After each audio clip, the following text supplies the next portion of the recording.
আমাদের সশস্ত্র বাহিনীকে মানে আক্রমণ করার জন্য সোশ্যাল মিডিয়াতে উস্কানি দেওয়া হয়েছে এবং কোন অ্যাকাউন্ট থেকে কোন পেজ থেকে সেটাও কিন্তু আমরা উল্লেখ করে বলেছি এবং যেগুলো ছবি এবং ভিডিও কিছু তুলে ধরা হয়েছে এবং কিছু কিছু আবার এডিট করা হয়েছে।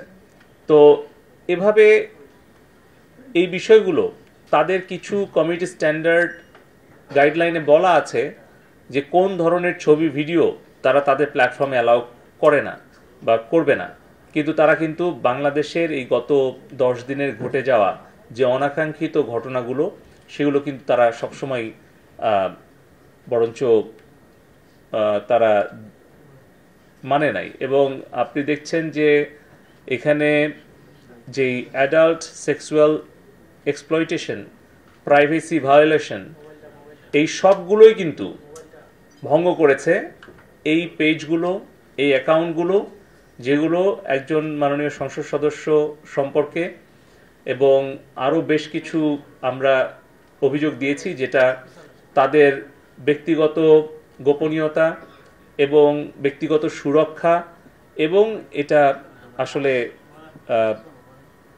নারীর প্রতি আপনার অবমাননাকর এবং এটা খুবই অগ্রহণযোগ্য কন্টেন্টগুলো এখনও তারা রেখে দিয়েছে।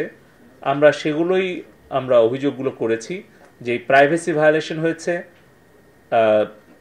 সেক্সুয়াল যে এক্সপ্লয়টেশন হয়েছে, এগুলো তারা তাদের কমিউনিটি স্ট্যান্ডার্ড যেন অনুসরণ করে। তারা যেভাবে আমেরিকাতে, ইউরোপে, অস্ট্রেলিয়াতে তারা যেই নীতি অনুসরণ করে বাংলাদেশেও যাতে একই রকমভাবে একই নীতি অনুসরণ করে, তারা যেন বাংলাদেশের সাথে বৈষম্যমূলক আচরণ না করে।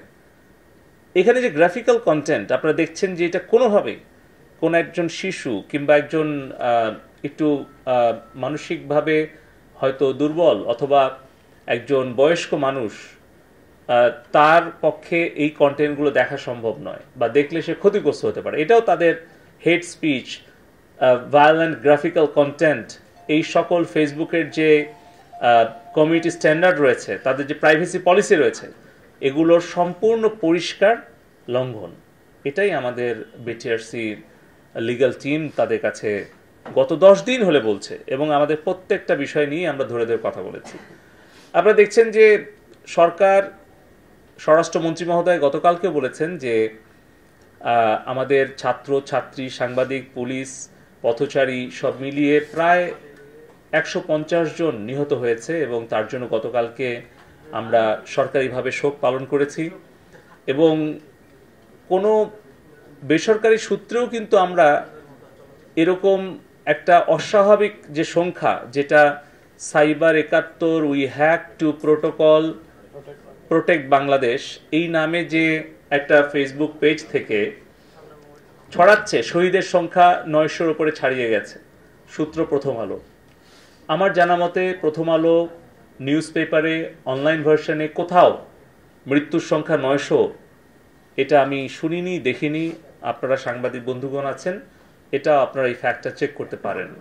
তো এই ধরনের ফ্যাক্ট চেক করে নাকি তাদের জন্য বাংলাদেশের বেশ কিছু ফ্যাক্ট চেকার, তারা তাদের নাম বলে নাই তাদের প্রাইভেসির জন্য, কিন্তু আমরা যেটুকু বিশ্বস্ত সূত্রে জানতে পেরেছি, বাংলাদেশে ফেসবুককে যেই ফ্যাক্ট চেকিং ফার্ম হেল্প করে, যে লিগ্যাল ফার্ম হেল্প করে, তারা মোটিভেটেড এবং তাদের ব্যক্তিগত মতাদর্শ এবং তাদের কার্যক্রম এবং প্রকাশ্যে তাদের যে অবস্থান এবং বিভিন্ন পাবলিক স্টেটমেন্ট, সেখানে দেখা গেছে যে তারা রাজনৈতিক সংগঠনের সমর্থক এবং তাদের কর্মকাণ্ড, অতীত কর্মকাণ্ড, বর্তমান কর্মকাণ্ড সব কিছুই তারা সরকার বিরোধী, দেশ বিরোধী, এমনকি মুক্তিযুদ্ধের সময়ও তাদের যারা পূর্বপুরুষ বা পরিবারের সদস্য বা আত্মীয়, তাদের অনেক এঙ্গেজমেন্ট পাওয়া যায়। ফলে আমাদের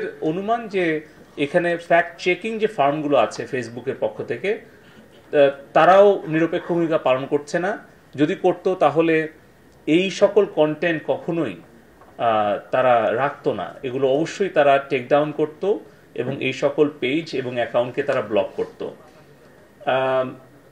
আপনি এখানে দেখছেন যে আরেকটা এখানে যেটা শেয়ার করেছে miss information about the death bodies, এখানে 23 তারিখে বলছে যে 22 তারিখ বিকালে নাকি মিথ্যা কথা বলছে যে হাতিরঝিলে 100 ছাত্রের লাশ উদ্ধার হয়েছে। তো এই ধরনের কন্টেন্টগুলো ফেসবুক কোনোভাবেই তাদের নিজস্ব কমিটি স্ট্যান্ডার্ড রাখতে পারে না, তাদের প্ল্যাটফর্মে আমাদের আইনে রাখতে পারে না, সংবিধানে রাখতে পারে না, বিশ্বের কোথাও তারা এই ধরনের কন্টেন্ট রাখেও না।